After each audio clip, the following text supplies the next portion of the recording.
ഒരു സ്ത്രീ ബൈക്കിൽ യാത്ര ചെയ്യുമ്പോൾ പാലിക്കേണ്ട മര്യാദകൾ എന്തൊക്കെയാണ്?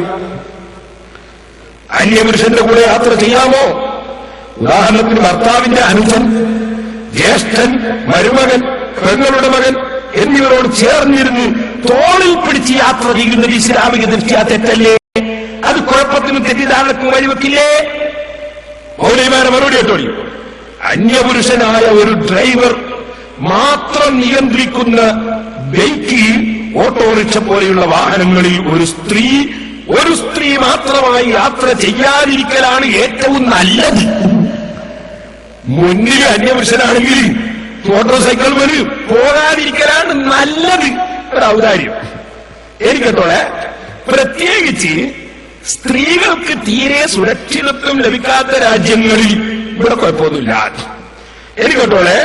എന്നാൽ ഇസ്ലാം നിർദ്ദേശിച്ച മര്യാദകൾ പാലിച്ചുകൊണ്ട് ഒരു രാത്രിയും പകലും ദീർഘമാകാത്ത യാത്ര ചെയ്യുന്നത് നിഷിദ്ധമാണെന്ന് പറയാൻ വ്യക്തമായ തെളിവുകൾ എനിക്ക് കാണാൻ സാധിച്ചിട്ടില്ല.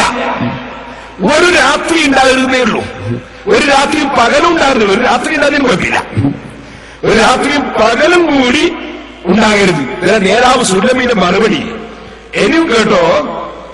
ഇസ്ലാം നിർദ്ദേശിച്ച വസ്ത്രധാരണ രീതി സ്വീകരിച്ചുകൊണ്ട് നിങ്ങൾക്ക് നിർഭയത്വം ഉറപ്പാണെങ്കിൽ അന്യപുരുഷന്റെ കൂടെയോ ഭർത്താവിന്റെ അനുജൻ, ജ്യേഷ്ഠൻ മുതലായവരുടെ കൂടെയോ ബൈക്കിന്റെ പിന്നിൽ ഇരുന്ന് യാത്ര ചെയ്യുന്നതിനും വിരോധം ഇല്ല. അപ്പൊ അന്യപുരുഷന്റെ കൂടെ, ഭർത്താവിന്റെ അനുജന്റെ കൂടെ ഒക്കെ ബൈക്കിന്റെ മുന്നിൽ ഇരുന്നിട്ട് യാത്ര ചെയ്യാം. ഇവർക്ക് മുഖം തുറന്നിടാൻ കൈയൊക്കെ തുറന്നൂട. എന്തിന്? അത് അവരെ ഇസ്ലാം അങ്ങനെ. എന്നിട്ട് അതിന്റെ പിന്നിൽ യാത്ര. എനിക്ക് കേട്ടോളെ. എന്നാൽ സ്പർശനം ഒഴിവാക്കാൻ പരമാവധി ശ്രമിക്കുക. തൊടുന്നത് ഒഴിവാക്കാൻ പരമാവധി ശ്രമിക്കുക. ബസ്സിൽ യാത്ര ചെയ്യുകയാണെങ്കിലും ഈ ജാഗ്രത പുലർത്തുക. അപ്പൊ പരമാവധി തൊടുന്നത് ഒഴിവാക്കുക. പിന്നെ കുണ്ടിൽ പോകുമ്പോ വളയമലം ഒഴിവാക്കാൻ കഴിയൂലല്ലോ.